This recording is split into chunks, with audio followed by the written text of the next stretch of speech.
Hello everyone, कैसे हैं आप लोग। उम्मीद करते अच्छे होंगे और बढ़िया चल रहा होगा सब। आज हम लोग बात करेंगे कि देखो, बहुत सारे ऐसे लोगों का मेरे पास मैसेज आता है कि सर, हम लोग जब एग्ज़ाम देने जाते हैं तो बहुत इजी इजी क्वेश्चन, दो तीन क्वेश्चन हमसे गलत हो गया और पता नहीं क्या होता है कि एग्ज़ाम में मैं अपना 100% नहीं दे पाता हूँ। कई सारे लोगों के साथ क्या होता है कि वो किन्हीं कारणवश उनका शेड्यूल नहीं सेट हो पाता है, जो उनकी बॉडी अडॉप्ट करनी होती है वो नहीं कर पाते हैं। बहुत सारे सोशल चीज़ें होती हैं जिसको सोच के कि पता नहीं मेरा सिलेक्शन होगा कि नहीं होगा, वो सोच के उनको एग्ज़ाम में जाने से डर लगता है।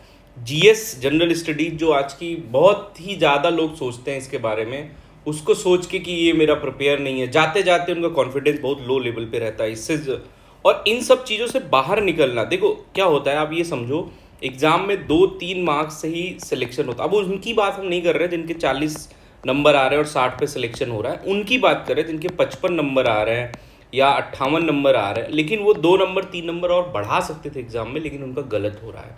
बहुत सारी चीज़ें जो हम लोग बात करेंगे, हम लोग के लिए जो आजकल के लोग हैं वो जितना समझ सकते हैं, पहले के लोग उतना नहीं समझ सकते। चलिए बात करते हैं। सबसे पहले तो एग्ज़ाम वाला फियर। जिस दिन एग्ज़ाम होता है, कोई भी एग्ज़ाम हो, चाहे एसएससी का देने जा रहे हो, रेलवे का देने जा रहे हो, नीट का देने जा रहे हो, आईआईटी का देने जा रहे हो, किसी का भी एग्ज़ाम हो, सबसे ज़्यादा ज़रूरी होता है ना कि कभी कभी लोग ऑन टाइम नहीं पहुंचते हैं और उसकी वजह से उनके माइंड में जो एक माइंड की साइकिल होती है ना, वो पहले से ही डिस्टर्ब रहती है कि यार टाइम से पता नहीं पहुंचेंगे नहीं। तो सबसे पहले ज़रूरी होता है कि आप एग्ज़ाम में पहुंचना ऑन टाइम, सबसे पहले समय से पहले पहुंचना निर्धारित करो। और दूसरा, प्री माइंडसेट, पहले से माइंडसेट बनाए। जैसे अब आरआरबी एनटीपीसी का एग्ज़ाम चल रहा है, उसमें माइंडसेट बना के ले जाएंगे कि भाई मुझे 90-95 करना ही करना है, और इस फियर में कि ये नहीं होगा तो क्या होगा, ये बहुत ज़रूरी है। मतलब ये बहुत बड़ी प्रॉब्लम है। तीसरी बात कि रिलैक्स नहीं हो पाते लोग। और रिलैक्स क्यों नहीं हो पाते उसकी कारण मैं अभी आपको बताऊंगी। खुद पर ट्रस्ट नहीं कर पाते, और ट्रस्ट करने के लिए आपको लगातार प्रैक्टिस करने की ज़रूरत होती है। जो बच्चे कम से कम 100 मॉक दे के जाते हैं किसी भी एग्ज़ाम के पहले, और बिल्कुल वही वाला प्रेशर घर पे भी फील करते हैं या जहाँ भी मॉक देते हैं जो उनको एग्ज़ाम में देना है, उनके साथ गड़बड़ नहीं होता, हम लोग के साथ भी इशू होता। तो ठीक है, तो प्रैक्टिस के लिए अगर आपने अभी तक नहीं लिया है टेक्स्ट बुक पास, तो ख़रीद लीजिए। अब इसमें कोई भी आपको प्लेटफॉर्म फीस नहीं देनी है, और सारे एग्ज़ाम के लिए एक ही पास लेना है। चाहे आप एसएससी की तैयारी, रेलवे की तैयारी कर रहे हो, कोई भी एग्ज़ाम का सेक्शनल मॉक देना है, सब कुछ देना है, तो आपको मिल जाएगा। अभी इसकी आप 615 रुपये में ले सकते हैं, और मेरा कोड CVD12 यूज करेंगे तो आपको 12% डिस्काउंट मिल जाएगा। अब देखो, सबसे बड़ी बात जो दिमाग में चलती है ना, सिलेक्शन वर्सेस रिजेक्शन। क्या होता है कि जब हम एग्ज़ाम देने जाते हैं या एग्ज़ाम की तैयारी कर रहे होते हैं, एग्ज़ाम की डेट जब आ जाती है तो यही सोचते हैं कितनी जल्दी एग्ज़ाम हो जाए, क्योंकि एग्ज़ाम जैसे जैसे पास आता है हम लोग को लगता है कुछ पढ़े ही नहीं है। और उसमें सबसे ज़्यादा जो हमारे खास रिलेटिव होते हैं ना, वो कि भाई हमारे मौसी का लड़का ये कर लिया, हमारे बुआ का लड़का ये कर लिया, हमारे दादा चाचा का लड़का बगल वाले ये कर लिया, और 4-5 साल हो गए हम लोग इसी तैयारी को कर रहे हैं। नए वाले नहीं, नए वाले 1-2 साल तो उनको पता ही नहीं लगता बहुत सारे लोगों कि हम तैयारी कर रहे हैं और हमको क्या होगा आगे।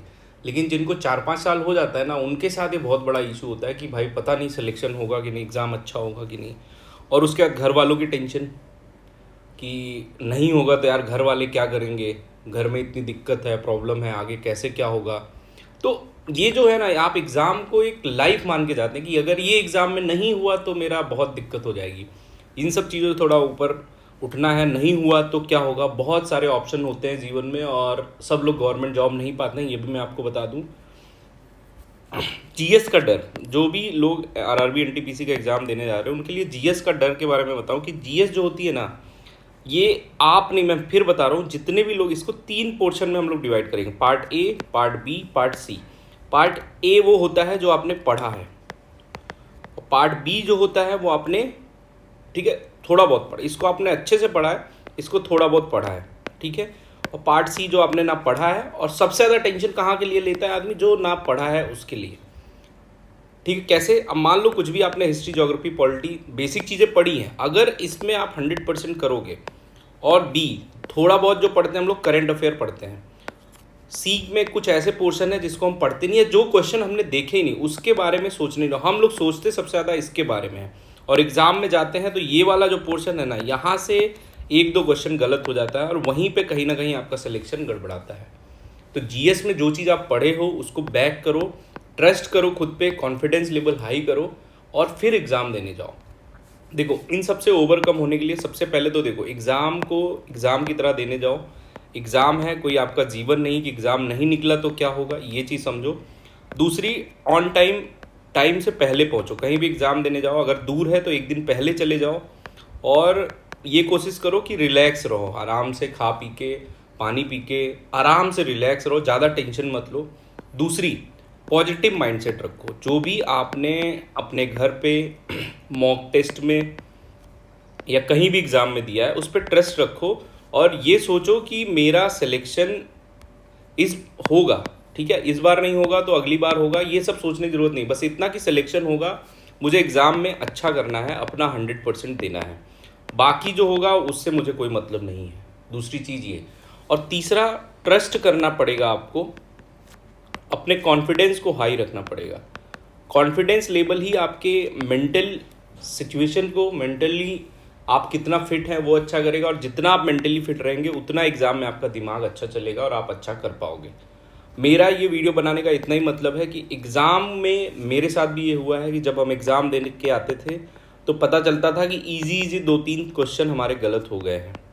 और जब तक ये आपके साथ होगा तब तक सिलेक्शन लेना बहुत मुश्किल है, क्योंकि आज के समय में एक एक नंबर पे सिलेक्शन होता है और सिलेक्शन नहीं होता है। तो इस चीज़ को समझो कि भाई आपको अच्छे से एग्ज़ाम के लिए जाना है, पॉजिटिव माइंडसेट होके जाना है, फालतू की बात इधर उधर नहीं करनी है। अपने आप को उस हिसाब से प्रिपेयर करना है कि ये एग्ज़ाम मेरे लाइफ का लास्ट एग्ज़ाम नहीं है, ये एग्ज़ाम मेरा लाइफ नहीं है, मेरा ज़िंदगी नहीं है। रिलेटिव क्या कह रहे हैं क्या नहीं कह रहे हैं उन सब चीज़ों को छोड़ के आपको बस ये करना है कि भाई एग्ज़ाम मुझे देने जाना है, बस सिलेक्शन ही लेना है। ये बात अगर सोचोगे तो सिलेक्शन और नहीं होगा, बस ये करना है कि हाँ मुझे अच्छा करना है बस। और वो सारी चीज़ें आप जब मॉक वगैरह दोगे तभी आपके साथ अच्छी होंगी। और किसी अच्छे मेंटर से बात कर सकते हो, जो आपके करीबी हो, जो आपको पॉजिटिव चीज़ें बताते हो, उनसे बात करिए। आपके माइंड को रिलैक्स होगा और अच्छा में लगेगा। तो जो भी लोग का एग्ज़ाम है अच्छे से एग्ज़ाम दीजिए, ट्रस्ट करिए खुद पे, और हो सके तो पॉजिटिव रहिए। चलिए, ऑल द बेस्ट।